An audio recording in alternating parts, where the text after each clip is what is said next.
Welcome. Today I am mostly working to get back into the groove of having a daily video, a daily vlog. I really had been enjoying that, and then I kind of just fell off the face of the earth for a little while there. And so I'm coming back. I'm coming back to earth. And I thought I'd start with a recording of just something simple and short. One of the things you'll see is that there's kind of a new background behind me from what you're used to. And that is because I got a bee in my bonnet, and with a little bit of help from my friends, I reorganized the entire living room. And I mean the entire living room. And it's actually a lot more comfortable, a lot easier. This recording picture is probably going to bounce around less than it used to, which will be probably nice for you. And I thought I'd tell you a little bit about what I learned from that and what inspired that, because I think there's a bigger story to this little tiny thing that happened in my life. So I have spent the last year sitting on a sofa that was not very comfortable for me to sit on. And I do a lot of sitting every day. Like, I pretty much sit in the same spot all day, every day, unless I'm, going grocery shopping or going to a doctor's appointment. And so because of that,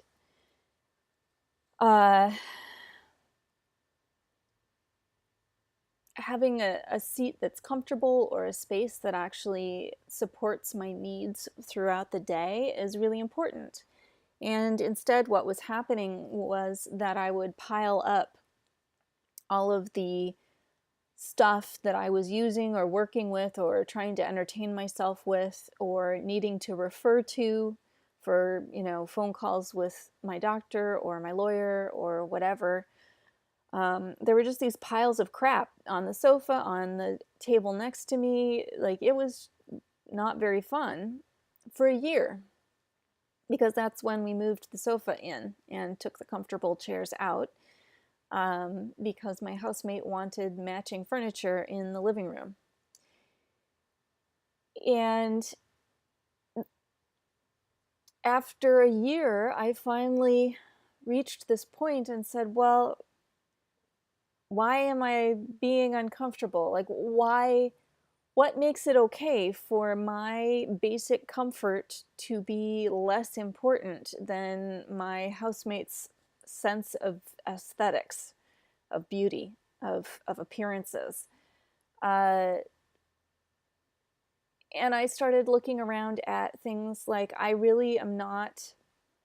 now have a sewing machine, which you can actually see right here. This is my sewing machine, that is simple enough that I can work with it more easily. There are fewer buttons and things for me to push by accident or make a mess of, which is very helpful to me. But I'm still not using my fabrics.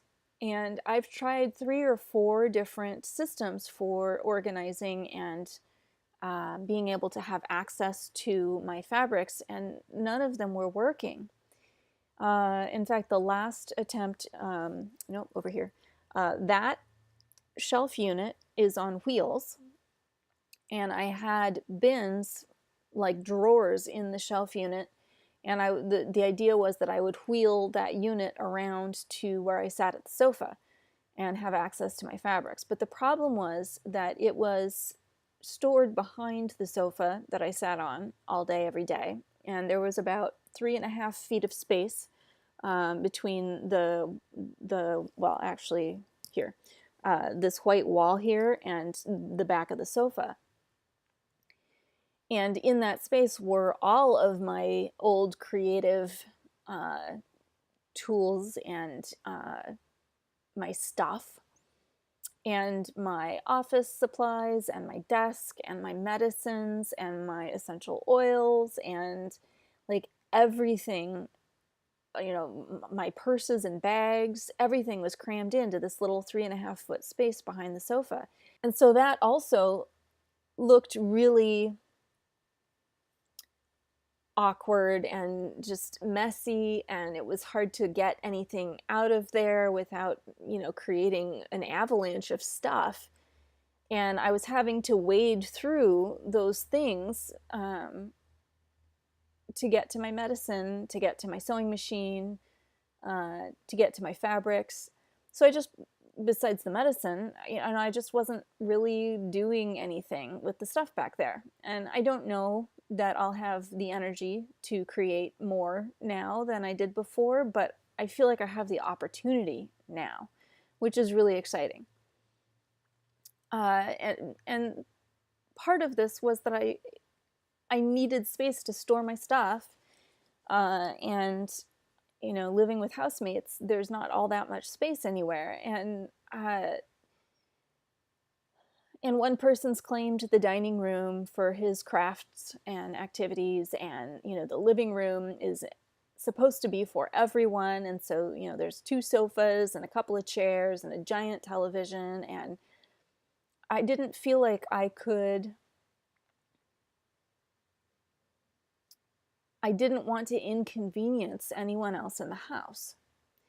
And when I realized that I was basically putting their convenience over my convenience, I had to stop and think about that and say, well, this is really inconvenient for me. It's not functional for me. None of us likes the look of these piles of crap everywhere. Like, this isn't not working. And why is it more important that this guy, nice guy, he's wonderful, I love him, good friend, but this guy, why is it more important that he gets matching furniture than that I have someplace comfortable to sit all day every day? Why is it more important that I not inconvenience people who watch TV maybe every other week, so that I can somehow have better access to the stuff that I would like to be using every week, and to the medicines and essential oils and whatnot that I use every day? And the books, all my books were back there too. Well, half of my books were back there. So if I got back there and got set up to do something and I needed a book that wasn't there, I had to come out of there and go off someplace else. So it was this messy, confusing thing where I didn't feel that I had a right to inconvenience other people the way I was inconveniencing myself. Because certainly nobody told me that I had to live like this. I told me that I had to live like this. And so this is where this bigger message comes in, because there are so many wonderful people in our culture, in our community in America, so many wonderful people. It is also true that we live in a community that is very much based on patriarchy, on the idea that men are more important than women, and that men have more power and more say. That's patriarchy. That you would believe a man's word before you would believe a woman's word. That you would respect a man's property before you would respect a woman's right to say she wasn't interested. That you think that men get promoted faster, that men get paid more for the same job, that we don't tell men not to rape, we tell women not to get raped. All of these things, that's patriarchy. The man is the head of the household. Only men can be priests. Like, the majority of our lawmakers, our policymakers, our lawyers, our judges are men. All of those things are patriarchy. It's male dominated and male oriented. And as much as I consider myself a feminist because I believe in equity, I believe that not just everybody getting the same exact chance and resources, but everybody actually getting to receive the same support and opportunities, which is very different. It's that idea that if you have somebody who already has a whole bunch of opportunities and resources, and you have somebody who has none, that you don't give them both the same job interview. First, you give the person with nothing a suit, and you help them have access to a computer so they can craft a resume, and you make sure that when they show up at that interview, that really it's the same opportunity for us to benefit from what these two completely different people bring to the table. Because that person who starts out without the interview suit and all of that has just as much to offer. It's just that we may not see that or recognize that because we're too busy saying, well, they're not professional. They don't look professional. And so when you look in our larger world at particularly women of color, Native American women, African American women, Hispanic women, Asian women, not only are we female, but then there's also this additional dynamic of being part of a culture that is in and of itself repressed, that is seen as less than being white, which is totally false, but it's built into our cultural, social, political dynamic right now in America. And so there's sort of a fear and a lack of safety that has to do with violence, whether or not violence is used. And so I fight these things. I think we need to all be safe, to have basic safety, to have basic respect, to have basic opportunities that are available for all of us, so that we get to start at an equal playing field. And that all being said, there's this really insidious way that we don't apply it to our own lives, that the day-to-day details of our lives somehow are not part of this bigger picture, the way that we grew up and were brought up within this patriarchal, racist society. And so here I am with a very, very nice, very, very caring, wonderful male housemate, telling myself that I don't have a right to rearrange the living room or to give myself space for my stuff in the house because it's public space. And it took me a year to make that connection, even subconsciously, to understand that public spaces are not safe spaces for women. And so here I was in the living room of my house, in public space, not giving myself the right to sit comfortably while I'm trying to deal with health challenges, not giving myself the right to have space to spread out so that my stuff was accessible to me, so that I could put it away cleanly and clearly. I was shoving it all into this 3.5 foot corridor behind the sofa so that it wouldn't inconvenience anyone else. And so choosing to reorganize the entire living room so that not only is it still actually easy to watch television or do video games on the computer in the main part of the room. Yeah, you can still do that. In fact, it's easier to see the TV, and it's actually more comfortable for social conversations because the sofas are closer together. And I gave myself a whole, I think I've probably got 6 feet behind the sofa now, and everything fits. All of a sudden there's a home for stuff. There's a comfortable chair back there. Both of my bookshelves are back there now, and there's a different way for my fabric to be available to me that actually is right next to my sewing machine, and there's a space for me to create right there as well, a nice flat clean surface that doesn't have to store other stuff on it because there's room. it was so empowering. It was so empowering to give myself the right to take up equal space. And I'm not taking up the same amount of space because I don't need it. I also watch TV. I also sit with friends to talk in that public space. But now I have a little area that is dedicated to meeting my needs in public space, just like my housemate has taken over the entire dining room to meet his needs in public space. And it's okay.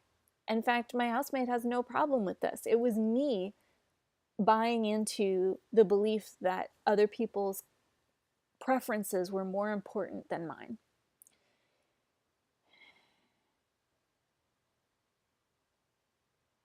I think it is so rare for us to speak up about our private lives, about our private situations, and about the ways that patriarchy informs or impacts us personally in these small day-to-day ways. It feels wrong to talk about it, to talk about why this was so hard for me, why it took me a year to rearrange, to get fed up enough to make a change, to recognize that I had the power to change the situation that was so inconvenient and so frustrating to me. It is so just built into our understanding of relationship that we don't, as women, we don't want to take up too much space. We don't want to inconvenience somebody else, even to meet a basic need of our own. We will just, shut up and deal. And it's time to change that. It's time to own our rights, own our power, own the fact that we work so hard and do so much. We multitask. We are emotional caretakers to our entire society, as well as doing a whole lot of difficult physical work, caring for our families, having a day job, all of these things, supporting other people in our community when they're having a tough time. Who could keep up with us if we actually were given credit for the amazing things that we accomplish every day? If things like emotional support were valued for their true impact instead of being poo-pooed as something that women care about and that women do. Now, there are wonderfully emotionally supportive men. There are women who are already empowered and have overcome these challenges, or who fight them actively and are these amazing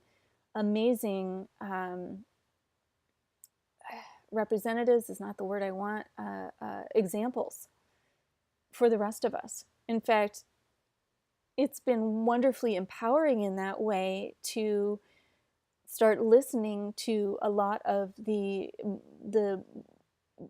Black women, the African American women, talking with each other on social media about racism in America and in their daily lives, and pointing things out and calling people out for their comments. I have learned so much about claiming your power, not dominating other people, just simply claiming my power or their power. I've learned so much about how self-effacing white women have learned to be to not threaten men. And I'm kind of tired of it. It's just not working for me.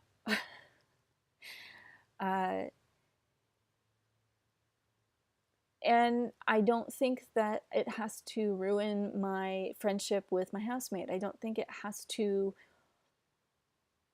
turn me into some unlovable bitch, as most feminists are stereotyped to be. I've always been a feminist. It's just now that I'm advocating for myself too, personally, day to day.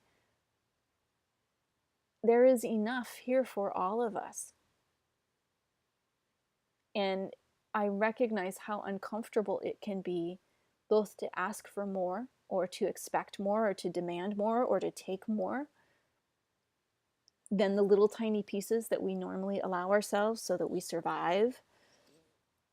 And I recognize how uncomfortable it can be for someone who's used to being taken care of and not having to acknowledge how much they are being taken care of, to have to step up and do some of the caretaking too.